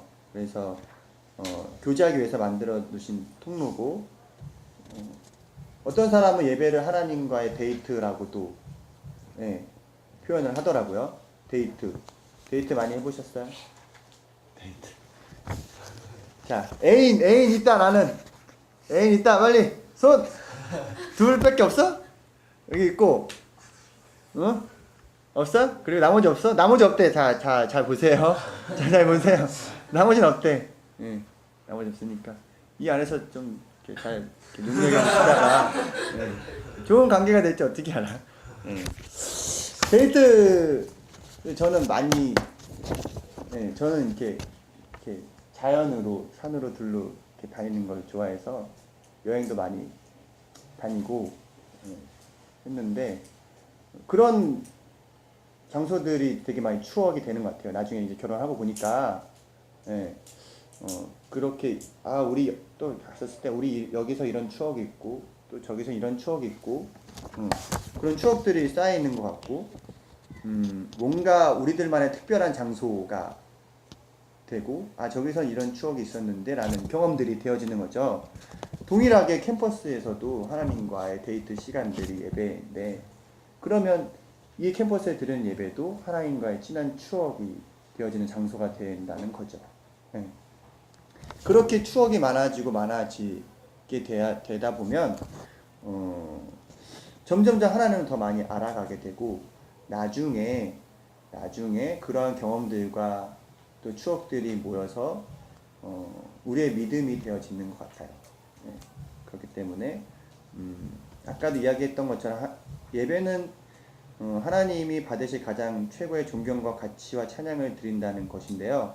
예배를 잘한다는 것은 뭐냐면 하나님이 어떤 분이신지 알고 알아야 그분이 어떠한 분이신지 고백하고 찬양하고 높여드릴 수 있잖아요. 그래서 그러한 찬양할 고백들이 많아지는 것, 네, 그러한 사람이 예배를 잘하는 사람인 것 같아요. 우리가 수많은 찬양을 드리는데 그 가사 하나하나가 내 고백이 되어지지 않으면 찬양이 되어진다고 할 수 없잖아요. 그러니까, 네, 그 고백이 내 고백이 되어서 드려지는 때 예배를 잘하고 찬양을 잘하는 것이 아닐까, 그러한 경험들, 네, 이 캠퍼스 예배에서 더욱더 많아질 수 있다라는 겁니다. 예. 5번째로 넘어가겠습니다. 여러분 많이 오셨어요? 좀만 힘내세요. 화이팅. 캠퍼스 예배 모임의 형식과 방법. 네. 개인적으로 제가 추천해드리고 싶은 모임, 이렇게 다 하고 계실 거라 생각을 하지만, 예, 예배는 찬양으로 시작해서 말씀, 그리고 삶의 나눔, 그리고 중보기도, 친교와 교제 순으로 하면 좋지 않을까. 예, 이렇게 하고 계실 거라 믿어요. 찬양, 말씀, 삶의 나눔, 그리고 중보기도, 친교와 교제. 예, 추천해 드립니다. 그래서 예배에 대해서 생각해 볼 점은 잘 알듯이, 첫 번째는 찬양은 절대 준비 찬양이 아니다. 예, 준비 찬양이란 말 절대 하시면 안 될 것 같아요. 예, 많은 교회들이 이런 오류를 범하고 있는데, 찬양부터가 예배의 시작이고 하나님이 임하셔서 예배 가운데 역사하시는, 예, 시간들. 그리고 두 번째는 형식, 캠퍼스 예배는 형식의 자유함이 있거든요. 그렇죠? 이렇게 딱 짜여진 틀의 예배가 아니라 뭔가 이렇게 자유함이 있어요. 이렇게 예배하다가도 좀 쉴 수도 있고, 나눔이 있을 수도 있고, 설교하다가 나눔이 있을 수도 있고, 그렇다고 해서 예배의 깊이가 없는 것은 아니다라는 거죠. 네. 그리고 예배자로서 가져야 할 중요한 마음이 있는데요. 히브리서 11장 6절 한번 잘 아는 말씀인데, 이건 꼭 기억해야 할 말씀입니다. 히브리서 11장 6절 말씀. 히브리서 11장 6절 말씀.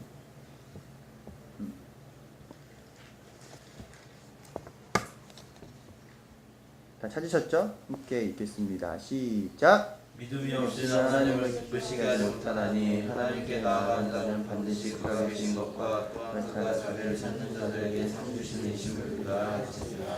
아멘. 네. 하나님께 나아가는 자는 반드시, 첫 번째, 반드시 그가 계신 것을 믿어야 하고요. 두 번째, 그가 자기를 찾는 자들에게 상 주시는 이심을 믿어야 한다 라는 겁니다. 네.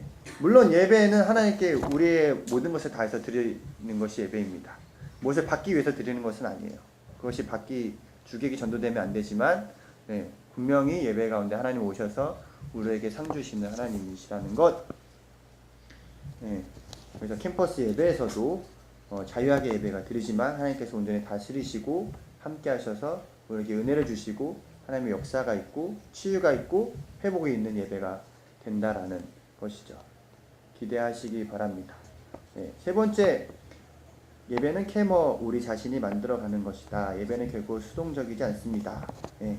예배는 능동적인 예배이죠. 네. 예배는 우리 모두가 참여할 수가 있습니다. 우리가 대표기도나 헌금기도나 찬양 인도를 하지 않아도 예배 자리를 먼저 미리 와서 청소하고 또 그 예배의 초소를 위해서 기도하는 것, 네, 그것도 예배를 만들어가는 한 방법인 것 같아요. 여러분들에게 권면하고 싶은 것, 예배에 미리 와서 기도를 준비하고 또 예배 장소를 정리하고 깨끗이 치우고 하나님께 가장 아름다운 모습으로, 최상의 모습으로 예배를 드릴 수 있도록, 네, 여러분들이 나서서 먼저 한 발짝 앞서서 준비하시고 예배를 드리시고, 네, 그리고 예배에서도 적극적으로 찬양하고 또 하나님의 말씀을 듣도록, 네, 우리의 눈과 마음을 열어서 나아가시고, 또 나눔을 할 때도 적극적으로 하셨으면 좋겠어요. 네, 나눔과 교제 시간은 특별히 우리가 얘기함으로써 만들어져 가는 시간이잖아요.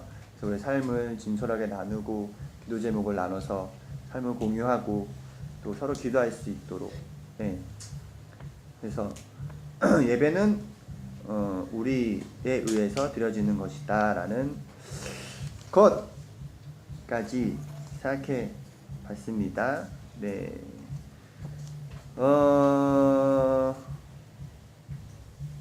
제가 준비한 건 다 했습니다. 다 했고요. 시간을 조금 오버했지만 성공적인 시간 분배였다. 네. 중간에 전화만 안 왔어도 거의 맞출 수 있었는데. 네, 그 교회가 지금 오늘날 이 한국 땅에서 많은 지탄을 받고 욕을 먹고 있는데요. 그럼에도 불구하고 이 땅의 소망은 교회에 있습니다. 교회는 여러분들 각자 한 사람 한 사람이고 또 하나님 세우신 모든 교회에 소망이 있고, 네, 그리고 캠퍼스에서 사역을 하는 우리 캠에게도 소망이 있습니다. 예배를 통해서 캠퍼스가 하나님의 나라가 되는 꿈을 꾸시기 바라고요. 또 그렇게 평생에 하나님의 소원을 이루어가는 하나님의 사람이 되기를 축복합니다. 네.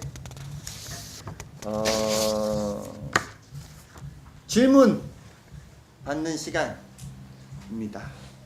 네. 질문해 주세요. 자유하게 어떤 것이라도 상관없습니다. 질문.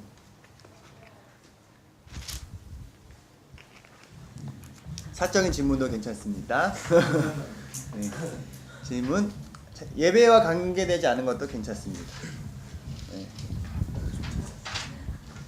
아무거나. 네. 왜 한 세대에 오셨어요? 왜 한 세대에 왔냐? 이것도 스토리가 또 깁니다. 이것도 스토리가 긴데,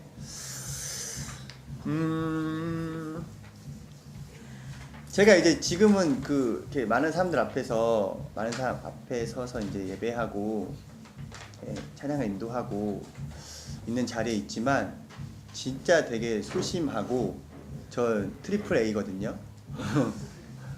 진짜 내성적이고 학창 시절에는 진짜 조용한 아이였어요.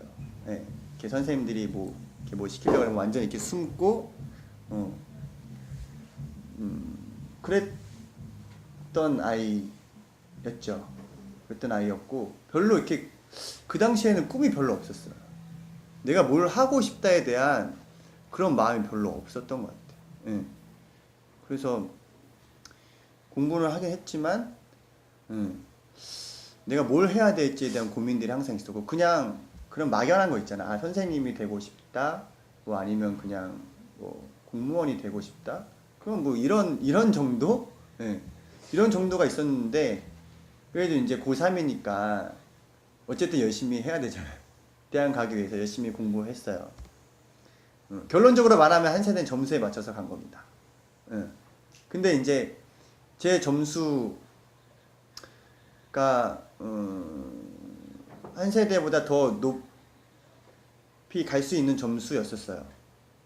저는 당연히 인서울 할 줄 알았고, 그래서 그때 당시, 요즘 그런지 모르겠지만 지금 그때 당시 제가 4개의 대학을 썼는데, 서울에 있는 대학도 쓰고 또 어디 썼더라? 한양대도 썼던 것 같은데, 한양대 아무튼 4군데 썼는데 결론은 3군데 다 떨어지고 한 세대만 붙었어요. 그리고 저는 신학과가 아닙니다. 신학은 대학원에서 했고요.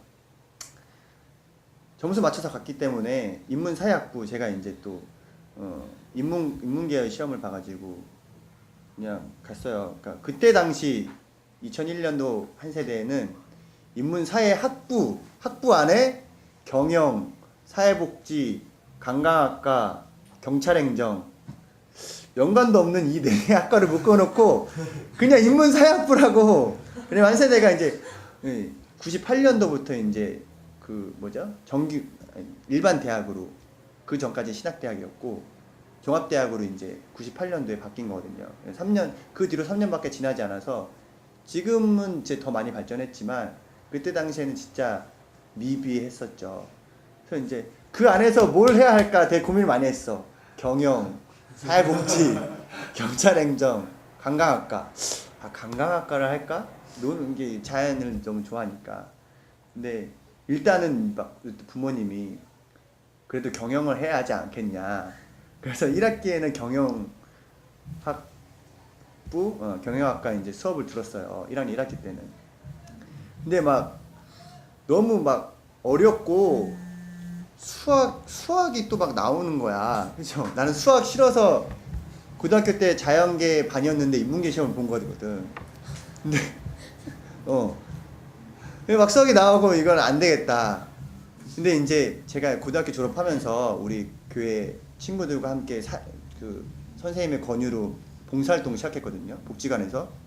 근데 일주일에 한 번씩 봉사활동을 하는데 이런 세상이 있구나라는 것을 깨달았어요. 그리고 세상에 도울 사람들이 이렇게 많구나라는 것도 깨닫고. 그래서 2학기 때는 이제 사회복지 수업을 듣기 시작했지. 그러고 나서도 계속 방황했어요. 제가 2학년 2학기까지 마치고 군대 갔는데 군대 가기 전까지 진짜 계속 나는 하나님을 원망하면서 살았습니다. 하나님, 내가 이 학교 왜 다녀야 할까요? 내가 왜 이 학교를 다녀야 할까요? 그런 마음으로 계속 2학년 2학기 때까지 방황을 하다가 군대 가서 이제 캠에서 훈련 받고 그러한 것들이 쌓여지고 이제 군대 가서 이제 묵상을 하는 중에 하나님께서 그 학교를 보내신 이유와 또 하나님이 어떻게 나를 길을 인도하셨는지 그리고 앞으로 어떻게 인도하실지 한 비전을 보여주셨거든요. 그래서 이제 그 뒤로 2학년 2학기 때까지는 학점이 거의 2점대였을 거예요. 이제 군대 갔다 와서 진짜 열심히 했어요. 그래서 거의 3.5까지 이제 올리면서 나름 뿌듯해하면서 졸업을 했습니다. 네. 그렇게 한세대 갔어요. 한세대 가서 좋았던 점은 그 당시에 한세캠이 진짜 캠 중에서 가장 부흥하고 잘 하던 캠이었거든요. 30명, 뭐 40명 이렇게 있었으니까 그 가운데에서 정말로 하나님을 찬양하고 예배할 수 있는 나의 길을 열어준 선배들을 많이 만났고 그러면서 이제 또 계속해서 비전을 하나님께서 보여주셨고 그래서 저는 이제 한세캠을 사랑하고 한세대를 자랑스럽게 생각하고 그렇습니다. 또 질문 있습니다. 네. 찬양 인도하실 때 보면 네. 전도사님 많이 하시는 그런 모션들 있잖아요. 그러니까 스타일이 있잖아요. 예를 들면 하이 네. 이런 것도 하시고 네. 그 외에 이렇게 뭐 예를 들면 이제 찬양 인도하다 뭐 틀린다거나 멘트에서 실수를 한다거나 네. 아니면 말이 버벅거리거나 뭐 네. 그랬을 때 하고 내려왔을 때 꼭 그거 붙잡고 늘어지면서 놀리는 사람들 있잖아요. 네. 너 뭐 이번에 뭐 하네, 뭐 무슨 찬양 하네 하면서 막 그걸 다 놀리는 사람들. 네. 그런 사람들 보면 마음이 어떠셨고 그걸 어떻게 해결하셨는지. 두 가지 질문한 거죠 지금. 네. 일단 허위에 대한 그 처음 소유권은 박민규 간사님에게 있습니다. 여러분들 박민규 간사님 인도하는 거 본 지체들도 있을 텐데, 박민규 간사님이 두나미스 선배 찬양 인도자거든요. 제가 감히 우러러 볼 수 없었던 그런 선배 인도자였는데 지금 이제 어깨를 나란히 하고 제가 맘먹고 이러지만 그 당시에는 정말로 이렇게 하늘을 우러러 바라봤던 선배 인도자였고 그 찬양 인도에 대한 것도 제가 이제 대학교 2학년 때 두나미스를 들어가고 3학년 때 나이로 3학년 때지만 그때 이제 휴학했을 때인데 아무튼 22살 때부터 이제 인도를 하기 시작했어요. 음성인도 되게 어릴 때부터 하고 있는 걸로 알고 있는데 그렇게 어릴 때 갑자기 또 막 한세캠에서 찬양 인도해 시켰던 것처럼 두나미스에서도 갑자기 들어간 지 4개월 5개월 만에 너 주일 예배 고정으로 인도해라. 그래가지고 진짜 아무것도 모르고 막 했죠. 내 맘대로. 내 맘대로 했어요. 그리고 내 맘대로 하고 매주 찬양하고 내려오는 계단에서부터 다음 주부터는 하지 말아야지.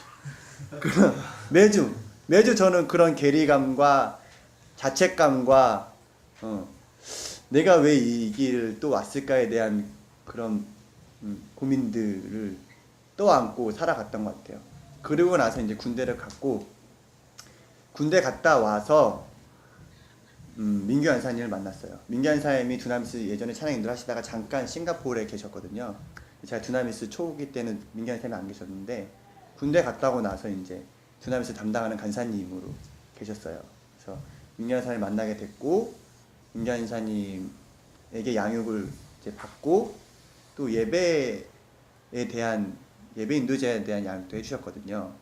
그래서 여러 가지 이야기를 해주시면서 내가 바라볼 수 있었던 사람은 이제 민규 안사님이었으니까 롤 모델이었고, 민규 안사님의 스타일을 많이 좀 따라갔던 것 같고, 그리고 제가 좋아하는 또 인도자 중에는 예수노단 심영진 간사님, 캠퍼스 워십의 심영진 간사님을 많이 좋아해서 그분을 또 많이 제가 이렇게 바라보고 따라가지 않았나 하는 생각이 들고요. 그리고 나서 두 번째 질문에 대한 답은 놀리죠. 지금도 놀려요. 지금도 놀리는데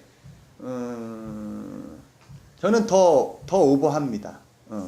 뭐 예를 들면 뭐 작년 같은 경우에 606에서는 뭐 1층, 뭐 2층, 3층 이게 있었고, 올해는 뭐 예스로드 있는데 그걸 받고 예배 끝나고 나서 이제 뭐 헤이 하고 뭐 1층 2층 마침 이렇게 놀리는 지체들이 있어요. 저랑 친한 지체들이. 그래? 그럼 이제 내가 얘기하죠. 야, 괜찮지 않았어? 내년에 또 할 거야 막 이러면서 이제 약간 더 오버를 하고, 이제 내 마음 가운데에서는 이제 지금은 그게 더 좋아요. 기분이 좋고, 아, 이렇게 지체들에게 뭔가 임팩트 있고 관심 있게 하는 찬양을 했구나라는 것이 마음이 있고, 예전에 이제 한창 예배 인도에 대한 자신감이 없었을 때, 내가 이 자리에 서야만 하는가라는 질문이 계속 안에 있었을 때는 그런 거를 받으면 상처를 좀 받았죠. 트리플 A라 내색을 못하고 속으로만 계속해서 상처를 받고, 그때는 잘 대응을 못했던 것 같아요. 근데 이제 제가 군대 갔다 오고 나서 찬양 인도를 또 시작하고, 어느 순간 제가 터닝 포인트가 한 번 딱 있었거든요. 찬양 인도에 대해서 그 자리가 되게 부담스러웠는데, 어디 그 덕성인가 동덕여대에서 했던 캠핑이었어. 아, 캠핑 말고 예수제. 예수제에서 찬양 인도를 했는데, 그 예배에 정말로 기름 부으심이 내 마음 가운데 와서 너무나 자유하게 예배를 했어요. 그리고 나서 이제 하나님이 그 가운데 주셨던 마음이, 저들을 부담스러워하지 마라. 저 앞에 있는 회중들을 부담스러워하지 말고 함께 이렇게 한 마음으로 찬양할 동역자고, 또 너를 세워줄 중보자들이다. 그리고 틀리거나 실수할 때에도 저들이 절대 비웃지 않고 더 마음으로 기도해주고 더 함께할 수 있는 사람들이라라는 그런 마음을 이제 주셔서, 그때부터는 이제 회중이 부담스럽지 않게 됐죠. 그래서 부담스럽지 않고 함께 예배할 수 있는 동역자들이고, 그렇게 이제 마음이 바뀐 뒤로는 어떻게 놀려도 뭐 절대 상처받지 않는, 자기 자신에 대한 마음이 중요한 것 같아요. 내가 하나님께서 나를 이 자리에 세우셨다라는 확신과 또 회중들을 대하는 태도가 중요하지 않을까. 네. 또 질문? 승복 강사님이 이제 여태까지 인도하시면서 네. 제일 기억에 남는 예배가 있다면? 제일 기억에 남는 예배는 많죠. 뭐든지 이렇게 한 단계씩 우리 삶도 그렇고 믿음도 그렇고 계단을 올라가는 것처럼 뭔가 좀 미적미적 거리다가 한 단계 딱 올라가는 그런 터닝 포인트들, 그런 계기들이 하나씩 있는 것 같아요. 삶을 살다 보면. 그러니까 여기서 한 단계 올라가고 그 올라간 상태에서도 또 이렇게 뭔가 또 동일하게 가는 것처럼 느껴지고 또 아니면 좀 다운되는 것처럼 느껴지다가도 한 단계 다시 딱 올라가는 포인트가 있고, 그러한 포인트들이 몇 개 있는데 저는 아까 얘기했던 것처럼 그 예수제가 정말 기억에 아직도 많이 남고, 그리고 나서는 부산에서 했던 성회가 있어요. 그 부산에서 조용기 목사님하고 이렇게 이원 목사님 계셨나? 조용모 목사님하고 부산에서 2007년인가 어떤 어른들을 놓고 부산 체육관에서, 실내 체육관에서 이제 했던 예배인데, 그렇게 큰 예배에 서 본 적은 처음이었죠. 몇만 명, 이렇게 몇만 명 넘는 그 인원들 앞에서 또 찬양의 자리에 서게 되고, 그때가 또 포인트, 터닝 포인트였고, 정말로 그걸 준비하기까지는 정말 미친 듯이 막 긴장함과 이제 그런 마음들이 있었다. 근데 그 경험들이 쌓이고 606 집회, 그다음에 그래서 아까도 뭐 이렇게 아까도 간사님들하고 같이 차를 타고 오면서 성모 간사님이 606 때 너무 잘 은혜롭게 찬양하는 거 봤다고, 근데 안 떨렸냐고 물어보더라고요. 그래서 지금은 떨리진 않는 것 같아요. 네, 지금들의 경험들이 있어서 찬양하는 거, 그 찬양하는 자리는 어디에서든 저는 이제는 자유하게 할 수 있는 거고, 아직도 강이나 이런 건 떨려요. 엄청난 부담감을 가지고 제가 왔습니다. 그러니까 뭐든지 하나를 할 때 처음부터 잘하는 건 없는 것 같아요. 계속해서 내가 못하더라도 신뢰하고, 하나님을 신뢰하고, 뭔가 잘 안 되는 것 같더라도 인내하고 계속 걸어가다 보면 길이 열리고 잘할 수 있는 길이 계속 열리지 않을까 하는 생각이 듭니다. 네. 또 질문 없으세요? 있으세요? 제가 사적인 질문 하나 하겠습니다. 좋습니다. 배우자님을 제가 아는데 네. 요사님을 알아요? 네. 네, 잘 아는데 아시죠? 결혼에 대한 어떤 확신이나 어떤 역시 결혼을 결정하게 된 어떤 그런 계기나 어떤 무엇이 있는지 궁금합니다. 제가 나름 그 연애사가 있어요. 그러니까 사춘기 이후로 연애를 쉬어본 적이 없어요. 계속해서 연애를, 정말로 한 사람을 헤어지고 나서 그 일주일 뒤에 막 다른 사람 만나고 막 이랬었는데, 그 어릴 때는 보통 남자들은 웬만하면 말은 안 그렇다고 하는데 어쩔 수 없이 1순위 외모거든요. 네. 외모예요. 저도 이제 외모를 보고, 물론 다 교회 안에서 만났고 믿음이 있는 친구들이었는데 일단 외모가 먼저 보이니까 외모를 선택하고 만나게 되고, 근데 뭐 한 3개월 지나고 6개월 지나게 되면 이제 서로 이제 알 걸 다 아는, 뭐 성격도 알게 되고 부딪히는 것도 알게 되고 그런 상태가 되잖아요. 그리고 이제 내가 결코 포기할 수 없는 것들이 있어요. 그러니까 내가 삶의 방식을 살다 보면 서로 맞춰갈 수 있는 것들이 있고, 제 생각에는 정말로 맞춰갈 수 없는 것도 있는 것 같아요. 근데 이제 내가 포기할 수 없는 부분에 대해서 그 사람들은 정말로 이해를 잘 못했던 것 같고, 어쨌든 외모를 해서 만나다 보니까 한 1년 뒤부터는 계속 힘들더라고요. 1년까지는 좋다가 외모가 좀 실증나고 그러면 1년 뒤부터는 뭔가 그 사람에 대한 매력이 떨어지니까 만남을 지속할 수가 없는 거야. 그래서 우리 와이프 만나기 전까지 6명 만났던 것 같은데, 근데 아무튼 다 힘들었어요. 연애가 지금 기억해보면 다 별로 이렇게 좋은 기억들이 없어. 다 힘들었어. 힘들었어요.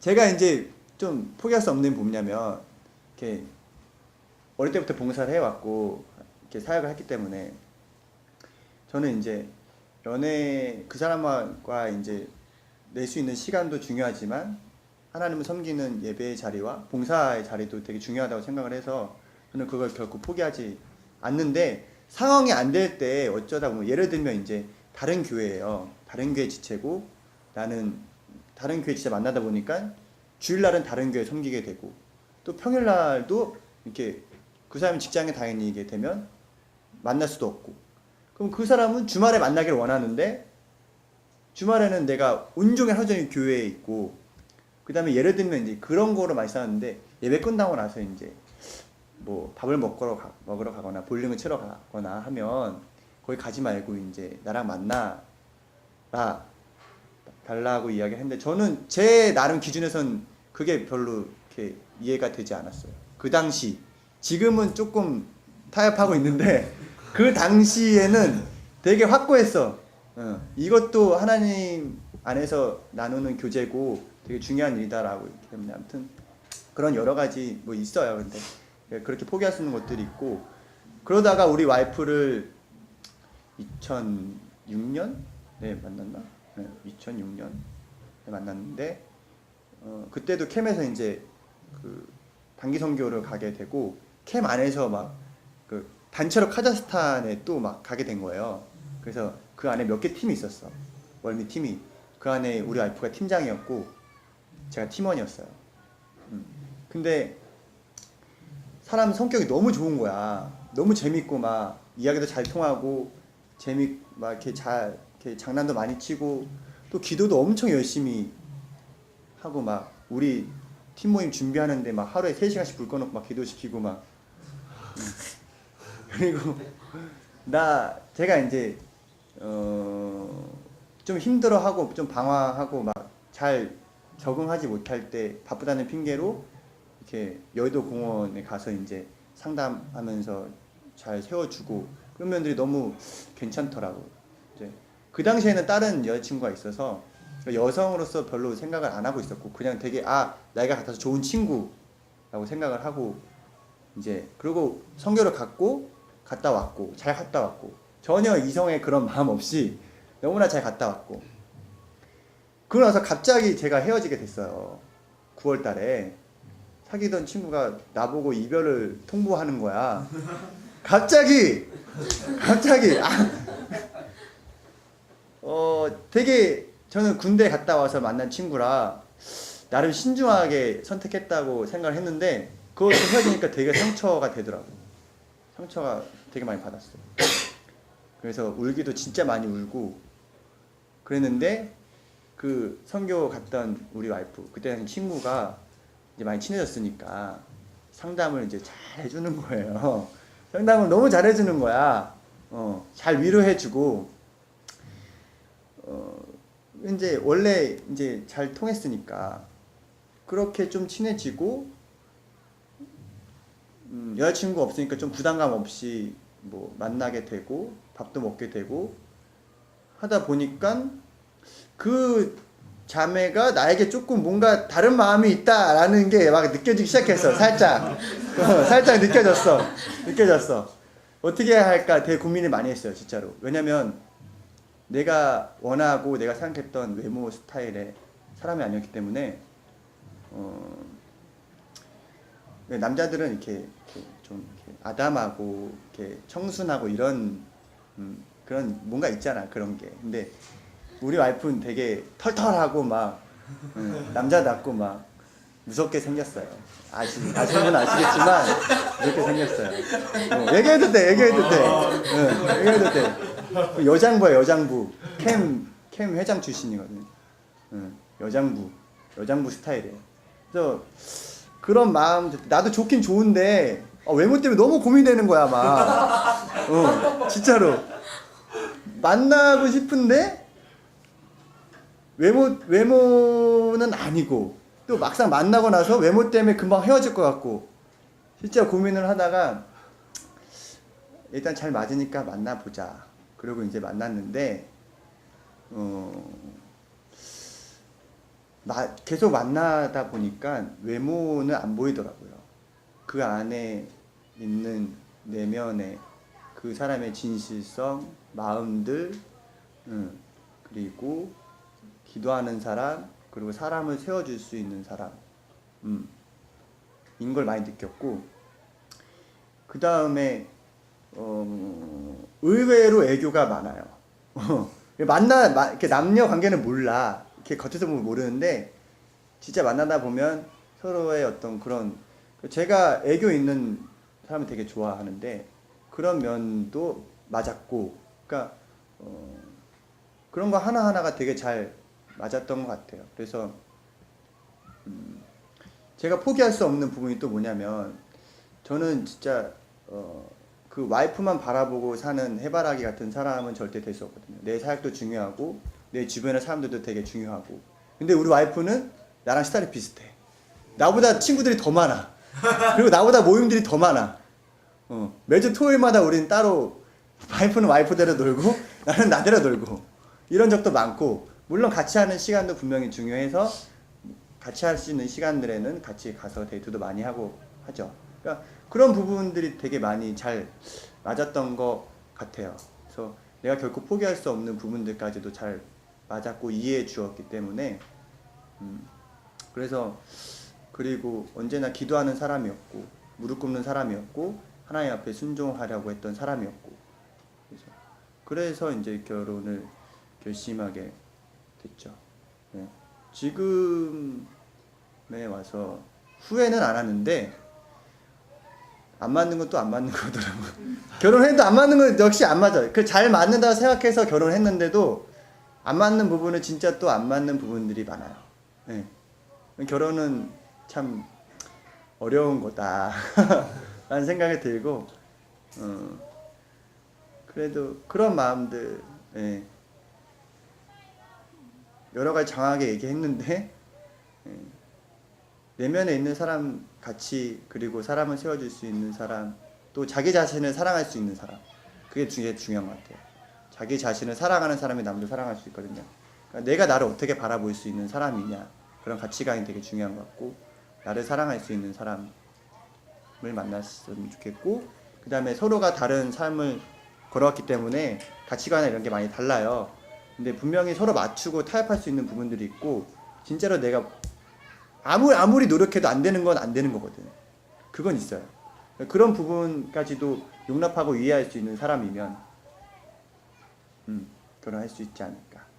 네, 그리고 가장 중요한 건 물론 하나님을 함께 바라볼 수 있는 사람이냐라는 거겠죠.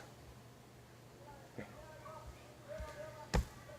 시간이 다 됐는데 이 질문은 꼭 하고 싶다 있으면 해주시고, 없으면 마치도록 하겠습니다. 없나요? 없어요? 네. 그러면 네, 함께 한 번만 기도하겠습니다.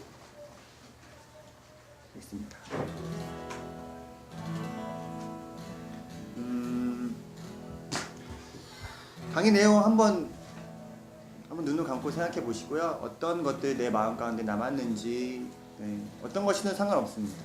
내용이 하나도 기억나지 않고 마지막에 뭐 질문했던 대답했던 내용도 상관없고, 네, 하나님이 마음 가운데 심겨주었던 것이라 생각을 하고, 그 단어를 붙잡고 또 그 마음을 붙잡고, 하나님 내가 이렇게 다시 한번 주님 앞에 결단합니다 라는 고백 드렸으면 좋겠고, 그리고 여러분들 예배자로 모였기 때문에 캠핑 남은 일정에 대해서 한번 예배자로서 중보하는 또 기도를 올려드렸으면 좋겠습니다. 하나님, 우리가 마음을 다해서 기도합니다.